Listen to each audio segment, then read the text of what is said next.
Namun, Maya mendengar suara perempuan yang melanjutkan nyanyian, beriringan dengan suara Fandi dan Edo.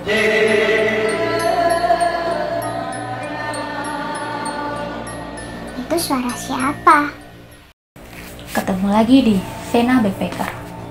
Kali ini kita masih sama ya, di segmen cerpen, cerita pendakian. Berhubung karena cuaca lagi nggak bersahabat buat mendaki, kita bakal lebih sering ngebawain segmen cerpen. Tapi kita janji setelah cuacanya bagus dan bersahabat, kita bakal bagiin cerita kita ketika mengendaki gunung. Oke, hari ini kita akan ngebawain sebuah cerita mistis yang terjadi di salah satu gunung, tepatnya di daerah Jawa Timur. Dimana lagi kalau bukan Gunung Bromo.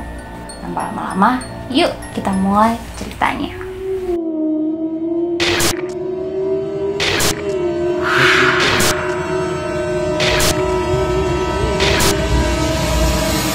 Pagi itu mereka berenam memutuskan untuk mengunjungi Gunung Bromo dengan menggunakan 3 sepeda motor dengan berboncengan satu sama lain.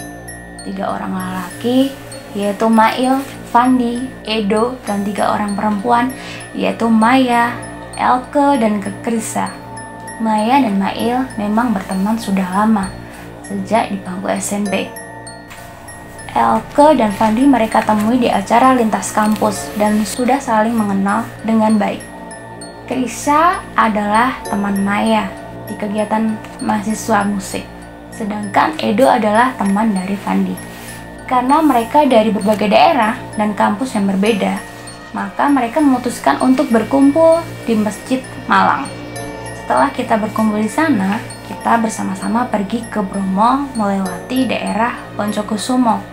Awalnya, Mail berboncengan dengan Fandi, Edo dengan Krisya, dan Maya dengan Elke. Namun, karena jalanan cukup sulit dan berlumpur karena sisa hujan kemarin, maka anak perempuan memutuskan untuk dibonceng anak laki-laki nih. Kami berencana menginap 1 malam karena ingin menikmati sunset juga sunrise di daerah pegunungan. Indah sekali perjalanan kita ke sana. Meskipun jalan agak sulit dan berlumpur, tidak ada masalah yang berarti di awal perjalanan. Siang itu mereka memutuskan untuk membuat tenda di daerah padang savana yang indah. Setelah tenda berdiri, mereka melanjutkan perjalanan untuk menikmati keindahan kawah Gunung Bromo hingga matahari terbenam.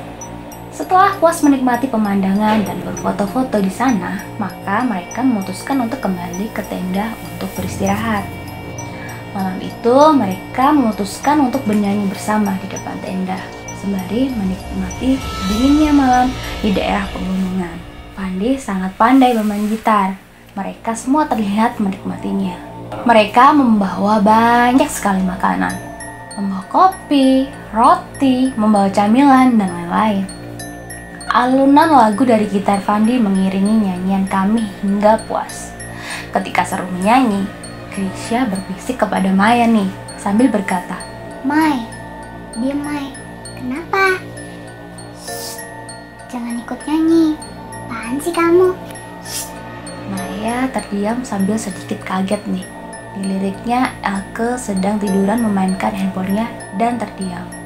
Namun, Maya mendengar suara perempuan yang melanjutkan nyanyian, beriringan dengan suara Fandi dan Edo.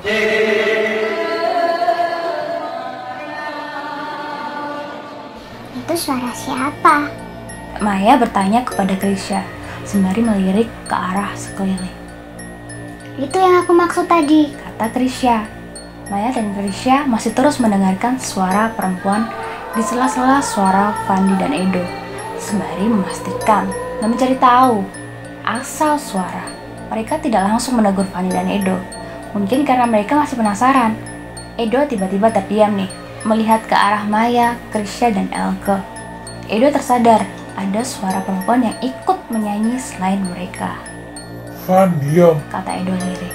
Fandi menghentikan lagu dan gitarnya. Kenapa? Tanya Fandi. Tiba-tiba hening. Tadi ada suara perempuan ikutan nyanyi. Jawab Edo.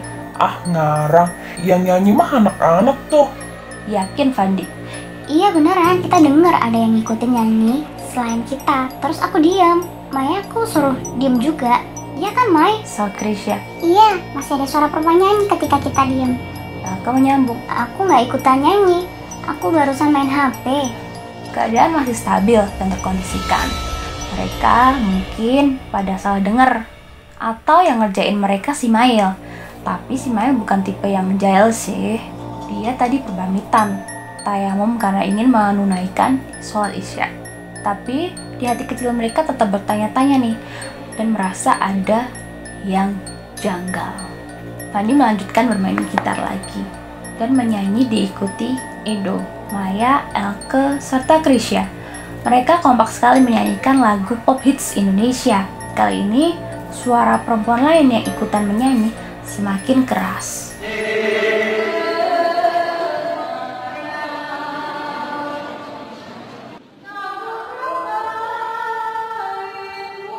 Mereka agak melirikkan suara mereka nih. Mereka benar-benar yakin kalau memang ada yang nyanyi selain mereka. Bulu kuduk merinding, melirik ke sana kemari, gelap gulita. Namun ada dua sosok perempuan yang tiba-tiba muncul dari arah kegelapan menuju tempat mereka dan tiba-tiba saja mendekat.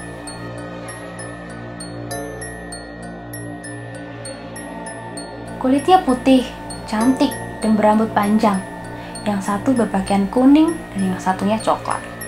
Spontan mereka semua sedikit kaget nih dengan kehadiran dua perempuan ini.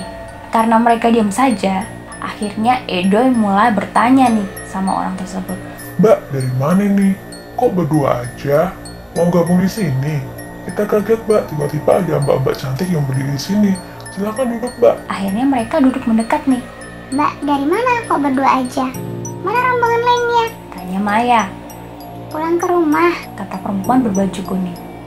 Loh, Mbak sama siapa aja? Bagaimana pulangnya? Tanya Elke. Dia hanya tersenyum nih. Malam itu adalah malam yang panjang karena mereka merasakan ketakutan. Sehingga mereka tidak bisa tidur. Angin berhembus sangat kencang dan ada gerimis hujan yang sangat mengganggu ketenangan mereka nih. Dalam tidur sekejap mereka, 3 di antara 6 anak, yaitu Fandi, Krisya, dan Edo mengalami mimpi yang sama, yaitu didatangi oleh wanita berambut panjang yang mirip dengan perempuan yang telah mereka temui. Sebelum subuh, dini hari mereka sudah terbangun dan menceritakan mimpi yang sama. Setelah subuh, mereka mencium bau busuk yang sangat menyengat nih di area tenda. Sehingga Edo merasa mual-mual dan sakit perut. Tangannya dingin, katanya dia merasa sangat panas seperti orang yang sedang demam, campur menggigil. Maya membantu membuatkan minuman hangat untuk Edo. Sedangkan yang lain mengemas tenda mereka. Mereka memutuskan untuk pulang pagi hari setelah matahari naik karena suasana sudah tidak enak sama sekali nih. Awalnya mereka masih ingin bersenang-senang dan berfoto-foto di sana. Namun keadaan sudah tidak mendukung. Setelah matahari naik, Edo masih lemas namun bisa bangkit. Setelah kondisi Edo membaik, mereka memutuskan untuk pulang. Maya memberanikan diri pulang dengan membonceng Elke. Fandi dengan Krisya dan Mail membonceng Edo yang sedang sakit. Dalam perjalanan pulang, ternyata sepeda motor Maya mati, sehingga mereka diharuskan untuk berhenti sekalian beristirahat. Setelah dicoba starter beberapa kali tidak bisa, sehingga mereka sedikit menyerah sambil menunggu orang yang lewat di jalur pulang. Edo sambil lemas berkata, Ini mungkin salahku. Maksudmu? sahut Maya. Aku mengambil kotak kecil ini ketika dalam perjalanan berangkat. Ketika aku kencing di sekitar area pos laporan keberangkatan yang kita berhenti sejenak kemarin. Di sana aku menemukan ini. Edo menyodorkan kotak kepada Maya. Astagfirullah. Kaget Maya sambil melemparkan kotak tersebut. Mendekat, teman-teman semua melihat isi kotak yang terbuka. Mereka semua kaget dan ketakutan. Mereka melihat sebuah tangan saja yang ada di jari manisnya bercincinkan emas dan bermata seperti berlian. Edo yang melihat kejadian itu merasakan heran. Yang dia temui dalam kotak itu ketika awal dia bawa adalah ranting pohon dengan cincin indah dalam kotak, sehingga ia membawanya. Menurutnya, dia menemukan rezeki. Sepulang dari sana, dia berniat untuk menjual dan mendapatkan untung. Mereka semua ketakutan dan memutuskan untuk mengembalikan kotak yang berisi cincin itu. Mungkin ada hubungannya dengan hantu perempuan yang mereka temui semalam, tanpa tangan kiri. Mungkin mereka mencari cincin atau tangan itu. Mereka mencoba menghidupkan motor Maya. Alhasil bisa nyala. Karena tempat ditemukan kotak itu sudah terlewati, maka mereka memutuskan untuk berputar balik dan mengembalikannya. Mereka sedikit lega setelah mengembalikan kotak itu. Mereka sangat kapok sekali dengan kejadian semacam itu. Mereka tidak ingin mengulangi hal yang sama lagi, yaitu mengambil barang asing di suatu tempat. Perjalanan pulang sangat lancar, meskipun mereka sedikit merasakan ketakutan nih. Maya bertemu dengan omnya ketika masuk ke daerah Malang nih. Maya melihat omnya berdiri di depan rumahnya. Omnya yang memang tinggal di situ hanya disapa oleh Maya sembari tersenyum dan melanjutkan perjalanan. Sesampainya di rumah mereka masing-masing, Maya ditelepon oleh omnya. Mai, tadi dari mana? Dari Bromo, Om. Sepedaan, tinggal dengan teman-temanmu. Iya, 2 motor lain di belakang Maya tadi. Kok ada yang boncengan 3 sih? Kan bahaya. Hah? Maksudnya, Om?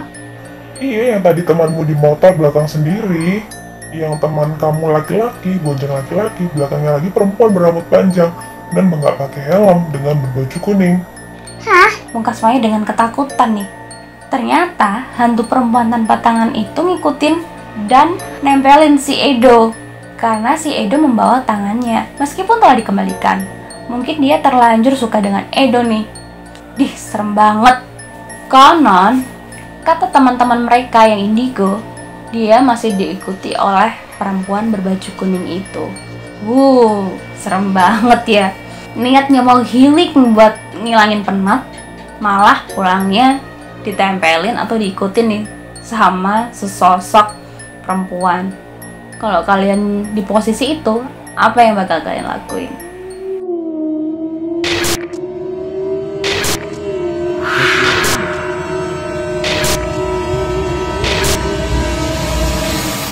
Itu tadi cerita cerpen episode kali ini ya guys. Kira-kira apa nih hikmah yang bisa diambil dari cerita tersebut? Kalian bisa tulis di kolom komentar ya. Sekian episode cerpen kali ini. Terima kasih dari kita. Dadah.